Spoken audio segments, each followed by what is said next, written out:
हरियाणा में है हमारे एनडीए की ला। हरियाणा में एनडीए की ला और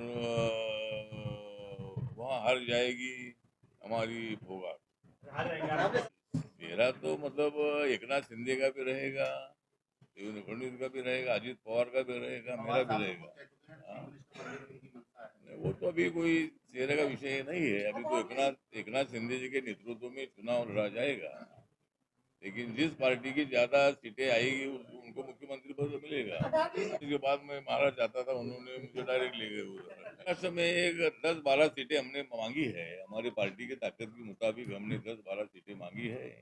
महाराष्ट्र में विदर्भ है, मराठवाड़ा है, मुंबई है, कोकण है, उत्तर महाराष्ट्र है, वेस्टर्न महाराष्ट्र है। उसमें हमको अगर एक दो सीटें दी जाती है तो 10-12 सीटें की डिमांड हमारी है। नहीं ठीक है, वो तो जो भी लोगों ने मैंडेट दिया है वो हमें मंजूर है, लेकिन लोगों के साथ ब्लैकमेल करने का काम किया है। संविधान बदलेंगे, आरक्षण नहीं तो तुम्हारा जाएगा, इसी तरह की गलत बातें लोगों के मन में डालने की कोशिश हुई। और इसीलिए हमारा महाराष्ट्र में नुकसान हुआ है। महाराष्ट्र में और उत्तर प्रदेश में सबसे ज्यादा नुकसान हुआ। और वेस्ट बंगाल में भी हमें कम से कम 30-31 सीट मिलने की संभावना थी। राजस्थान में भी हमें कम सीटें मिली, तो कम से कम हमारी 100 सीटें कम हो गई। उसके बावजूद भी नरेंद्र मोदी जी की सरकार आई है। ये सब अपोजिशन ने मोदी जी को हराने के लिए एक साथ ये लोग आए। जिन लोगों को इमरजेंसी में जेल में डाला था वो भी लोग एक साथ आए, और ये मोदी जी को हराने के लिए मतलब एक साथ आए।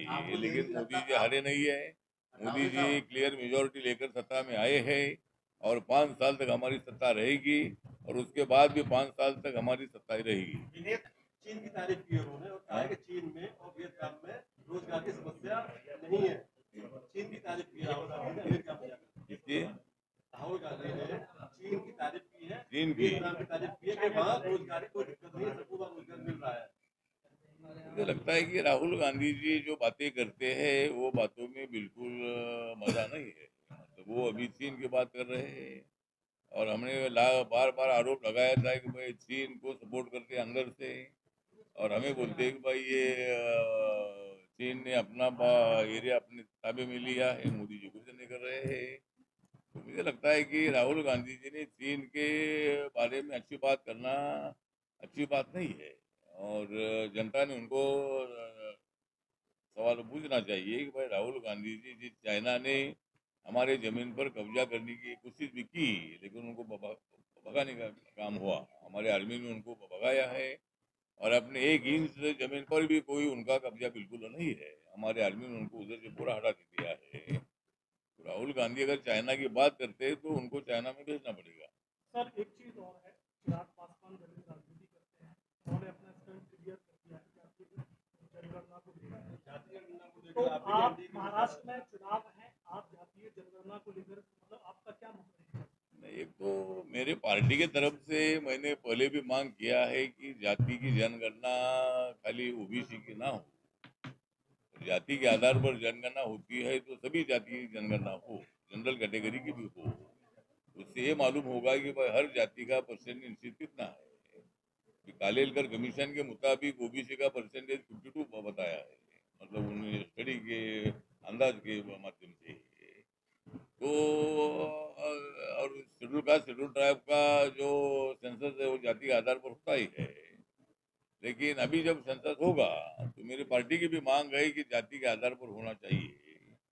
लेकिन यहाँ टेक्निकल सरकार की अड़चन ये है कि जाति के आधार पर जनगणना करने के लिए कानून बताता है कि भाई जाति व्यवस्था खत्म की है, फिर जाति के आधार पर कैसा ये सेंसस करेगी।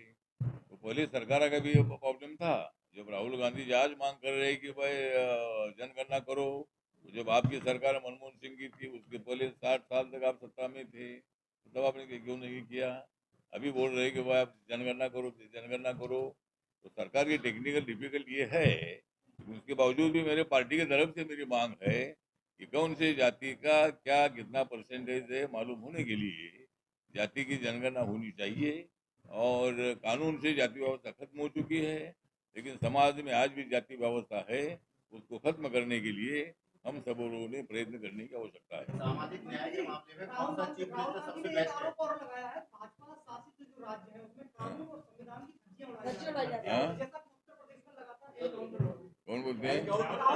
गांधी ने बोला है कि जो भाजपा शासित राज्य संविधान की धज्जियां उड़ाई जा रही हैं, जैसा कि उत्तर प्रदेश में लगातार एनकाउंटर हो रहा है। राहुल गांधी एनकाउंटर तमाम ऐसे संदेश जारी में राहुल गांधी जी बोल रहे हैं कि भाई बीजेपी संविधान की धज्जियां उड़ा रही है, ये बिल्कुल झूठ है।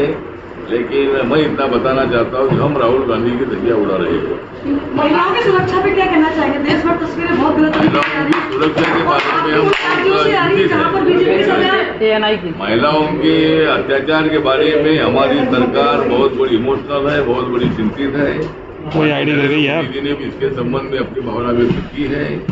और सामाजिक न्याय के मामले में कौन से चीफ मिनिस्टर बेस्ट है? नजर उन लोगों पर चला है कि भाई जिन्होंने करप्शन से पैसा कमाया, गुंडागर्दी की है, चाहे वो हिंदू हो, मुस्लिम हो, ब्राह्मण हो, कोई भी हो, तो मोदी जी का बुलडोजर उनके ऊपर ही चला है। वो कोई जाति के आधार पर नहीं चला है। मंत्री जी जो को हराने के लिए मतलब एक साथ आई, आपको ये नहीं लगता मोदी जी आने नहीं है। मोदी जी क्लियर मेजोरिटी लेकर सत्ता में आए हैं और 5 साल तक हमारी सरकार रहेगी और उसके बाद भी 5 साल तक हमारी सत्ता रहेगी। विनेश फोगाट कांग्रेस में शामिल है। कौन कौन? विनेश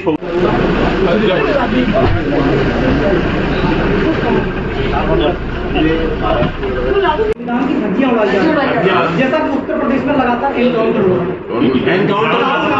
राहुल गांधी एनकाउंटर तमाम ऐसे संदेश जारी में राहुल गांधी जी बोल रहे हैं कि भाई बीजेपी संविधान की धज्जियां उड़ा रही है, ये बिल्कुल झूठ है।